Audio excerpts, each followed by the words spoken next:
ఆ వ్యక్తిని అడిగాను, సార్ మీరు ఎప్పుడు శివ శివ శివ శివ అంటారు, లేకపోతే రామ రామ అంటారు, లేకపోతే దుర్గా అమ్మ ఉంది కదా నాకేం బెంగ అని అంటారు కదా సార్, మీకు ఏదైనా కష్టం ఒక్క రూపాయి కూడా సంపాదించుకోరు కదా, రేపు పొద్దున మీకు ఏదో కష్టం వస్తే ఎలా సార్ అంటే భవిష్యత్తులో ఆ కష్టం రాకుండా చూస్తాడనే నమ్మకం అండి నాకు. అదండి భక్తి. నిజంగా ఆ మాట విన్నంటనే కళ్ళని నీరు కారిపోతాయండి ఎవరికైనా. అంటే భగవంతుడు ఉన్నాడని ఎంత నమ్మకం చూడండి. తర్వాత రెండో ప్రశ్న, ఒకవేళ ఏదైనా అత్యవసరం అయితే మీకు ఎలాంటి డబ్బు సమకూరుతుందంటే, నేను ఆయన నమ్ముకొని ఉన్నాను, నాకు ఏదైనా కష్టం వస్తే ఆయనే ఆ కష్టాన్ని కూడా తీరుస్తాడు అనే నమ్మకంతో బతుకుతున్నానండి. ఎప్పుడూ ఒకడికి అన్యాయం చేయలేదు.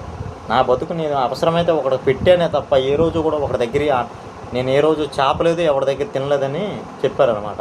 అంటే చూడండి, అటువంటి మహానుభావులు ఉన్నారు ఈ గడ్డలో. వారికి నిజంగా పాదాభి వందనాలు.